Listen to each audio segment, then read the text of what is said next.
Hi friends, Anshuman. সবাই ভালো আছো? আমরাও ভালো আছি, বিন্দাস আছি। তো ইন্ডাস্ট্রি নিয়ে একটা নতুন স্বপ্ন দেখছি। স্বপ্নটা আর কিছুই নয়, এখন ভোটের সময় সবাই প্রচার করছেন এবং সেই যে জন্ম থেকে শুনে এসেছি পশ্চিমবঙ্গে ইন্ডাস্ট্রি হবে, পশ্চিমবঙ্গে ইন্ডাস্ট্রি হবে, পশ্চিমবঙ্গে ইন্ডাস্ট্রি হবে, সে ইন্ডাস্ট্রি আর কিছু দেখতে পেলাম না। তো যাই হোক, যশস্বী প্রধানমন্ত্রী নরেন্দ্র মোদীজি তো বলছেন আমাকে একটা সুযোগ দাও, আমি পশ্চিমবঙ্গে ইন্ডাস্ট্রি করে দেখাবো। এখন মানুষ সুযোগ দেবেন কি দেবেন না সেটা তো বোঝাই যাবে 4 তারিখের রেজাল্টে। আর অলরেডি 2026-এও বোঝা যাবে যে মানুষ সুযোগ দেবেন কি না, যে সত্যি পশ্চিমবঙ্গকে ইন্ডাস্ট্রি হবে কি না। এখন মুশকিল হচ্ছে যে ইন্ডাস্ট্রি তো আর ওই মুড়ির মোয়া তৈরির মতো বিষয় নয় যে নিলাম সব কিছু গুড় নিলাম, মেখে দিলাম, তৈরি হয়ে গেল। তো ইন্ডাস্ট্রি করতে গেলে একটা প্রসেস আছে। যদিও মুড়ির মোয়া তৈরি করতে গেলেও বা মোয়া তৈরি করতে গেলেও একটা প্রসেস থাকে, ঠিক সেরকম ইন্ডাস্ট্রি তৈরি করার একটা প্রসেস আছে। এখন আমরা সবাই জানি কি প্রসেস না প্রসেস, তবে একটা জিনিস বিষয়, সবার আগে তৈরি হতে হবে মানুষকে মুভিং হতে হবে। আমাদের ওয়েস্ট বেঙ্গলের যদি কোনো, এখন তো এফডিআই নিতে হয়ে গেছে, অর্থাৎ ডিরেক্ট ফরেন ইনভেস্টমেন্ট আমরা আনতে পারি এখানে, ফরেন ইনভেস্টমেন্ট ডিরেক্ট এখানে করতে পারি। কিন্তু কলকাতা কর্পোরেশনের ধরুন কোনো রিয়েল এস্টেট ফার্ম যদি এখানে আসে করতে চায়, তো কলকাতা কর্পোরেশনের যে মুভমেন্ট তা দেখে কিন্তু পালিয়ে যাবে, বিশেষ করে জোকা। এবং সবচেয়ে বড় কথা যে কিছু কিছু অফিসার, আমি সব অফিসার বলবো না, কিছু কিছু অফিসার যারা এই ধরনের প্রক্রিয়াকে স্লো করে দিচ্ছে, কেন তাদের পানিশমেন্ট হয় না আমি নিজেও জানি না। এদের যেখানে বদলি করবে সেই জায়গাটাকে খেয়ে নেবে, এটাই হয়েছে ব্যাপার। কেন এদের কাজের মোটিভই নেই। অ্যাকচুয়ালি এরা কী করে চাকরি পেলো এটাও একটা বড় প্রশ্নের বিষয়।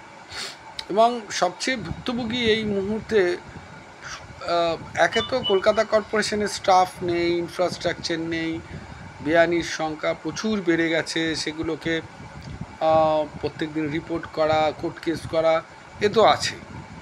কিন্তু তার সাথে এই যে বারবার করে বলছি যে প্ল্যান কেস যেগুলো আছে, প্ল্যান কেস না হলে তো ইকোনমিক গ্রোথটা আসবে না। আপনার প্ল্যান কেসটা যত আপনি ছাড়বেন, তো তবেই তো আপনার ইকোনমিক গ্রোথটা আসবে। কেন, একটা বাড়ি তৈরি যখন হবে বা একটা হাউজিং প্রজেক্ট যখন শুরু হবে, তখন অনেক কর্মসংস্থান তৈরি হয়ে যাবে, তাই না? আমি জাস্ট কিছুক্ষণ আগে চায়ের দোকানে যখন চা খাচ্ছিলাম, তো দুজন লেবাররা নিজেদের মধ্যে কথাবার্তা বলছে যে কাজটা তো অনেক দিন হলো শেষ হয়ে গেছে, নতুন আর কাজ পাচ্ছি না। তো আমার মনে মনে বলতে ইচ্ছে করলো যে আমাদের নিজেদেরই হাতে যে প্রজেক্ট আছে এই মুহূর্তে, সেগুলো বার করলে কত জব অপরচুনিটি।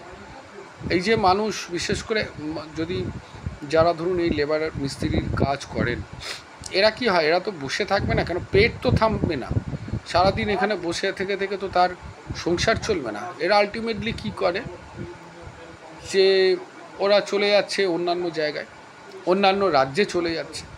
তো হোয়াই নট ওয়েস্ট বেঙ্গলের এই কর্মসংস্কৃতি, যার জন্য এই যে UDP concept, is of the doing business, যেটা নরেন্দ্র মোদীজি বারবার বলছে, ইউডিপি এমন একটা সিস্টেম যেখানে বাড়িতে বসে আমরা এই স্যাংশন পদ্ধতি করতে পারি।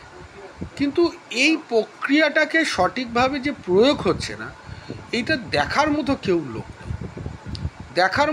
নেই। আমি একটা জিনিস বলি, UDP is of doing business, একটা বাড়ির স্যাংশন জমা পড়লো, সেখানে যে রিল্যাক্সেশন দরকার, সেটা কেন আবার সেই পুরাতন মেথডে, সেই যেভাবে ফ্ল্যাট ফাইলে লিখে পারমিশন নিতে পাঠাচ্ছে ডেপুটি ডিজির কাছে, সেটা তো ইউডিপিতেই যাবে না। অস্বাভাবিক একটা বাজে অবস্থা, যে সিনারিও। এবং আরও দুঃখের বিষয় যে ইউডিপি চালু তো হলো, কিন্তু এই মানুষগুলোকে যে ট্রেনিং দেওয়া, এইগুলোকে যে ট্রেনিং দেওয়া, বিশেষ করে জোকাতে আমি দেখছি, এটা তো কিচ্ছু সামান্য ট্রেন পর্যন্ত নয়। ইউডিপিতে আমি কিভাবে কাজ করব, আমার একটা ডিট পড়তে একটা গোটা দিন লাগুক, আমি ধরলাম, যদি খুব বড় ডিট হয়, ছোটো ডিট হলে তো বেশিক্ষণ সময় লাগার কথা নয়। এবার আমি দেখব টেকনিক্যাল পয়েন্টে। এবার একটা রিপোর্ট হবে 3 থেকে 4 লাইনের রিপোর্ট। এই তো গল্প। অ্যাসিস্ট্যান্ট ইঞ্জিনিয়ারও একই ডিট এসএইও পড়ছে, এইও পড়ছে। এসএই যদি ডিট পড়ে রিপোর্ট দিয়ে দেয় যে ডিট ইজ ওকে, তাহলে আমি যদি অ্যাসিস্ট্যান্ট ইঞ্জিনিয়ার হতাম আমি আর ফার্দার ডিট পড়বো না। কিন্তু এখানে কী হয়, মানে ফিল্টারের পর ফিল্টার, এইও আবার ডিট পড়বে। মানে এই যদি কর্মসংস্কৃতি হয়, তার মানে জিনিসটা কি বোঝাচ্ছে, ডিপার্টমেন্টের ওকে বিশ্বাস করে না, ওকে বিশ্বাস করে না।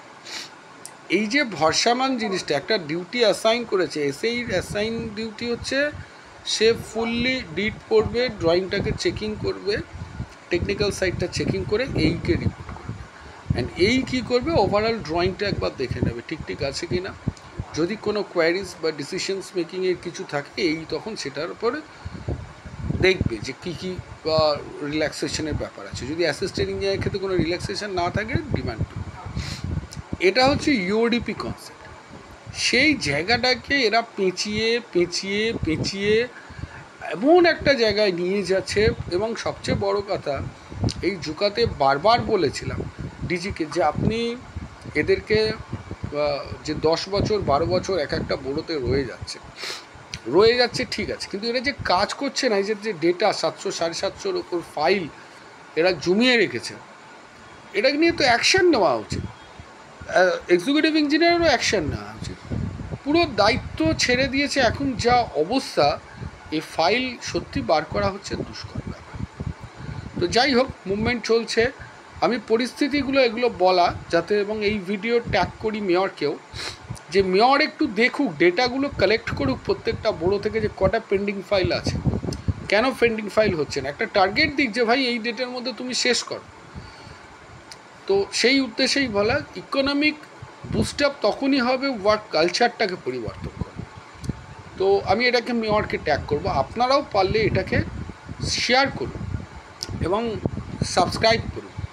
যদি না বলেন, এটা কি হচ্ছে, ওয়ার্ক কালচার নষ্ট হয়ে যাচ্ছে। আজকে পাকিস্তান বলুন, শ্রীলঙ্কা বলুন, এর যে ইকোনমিক যে ডিজাস্টার হয়েছে, তার ওয়ান অফ দ্য রিজন হচ্ছে এই একটাই কারণ। একটা হচ্ছে ভর্তুকিতে দেশ চালিয়েছে, তারপর কি হয়েছে, মানুষের কর্মসংস্কৃতিটাকে নষ্ট হয়ে গেছে। মানুষ কাজ করতে চাইছে না, এত ভর্তুকিতে পেয়ে যাচ্ছে। তার ফলে যখন কাজ করতে হবে, ইকোনমিক গ্রোথ যখন বাড়াতে হবে, ইকোনমিক গ্রোথ অ্যাডাম স্মিথের ভাষায় আপনাকে একটা মাটির কোনো দাম নেই, কিন্তু যখনই আপনি ওটাকে দিয়ে একটা মূর্তি বানালেন, সেটা দাম হলো। অর্থাৎ something, we have to do something. সেই ডু সামথিংটা কিন্তু আমরা আর করি না। তো যাই হোক, ভিডিওগুলো দেখুন, ভালো করে এটাকে শেয়ার করুন। কলকাতা কর্পোরেশনের বিভিন্ন তথ্য নিয়ে আবার ফিরে আসবো আগামীকাল। ঠিক আছে, গুড নাইট।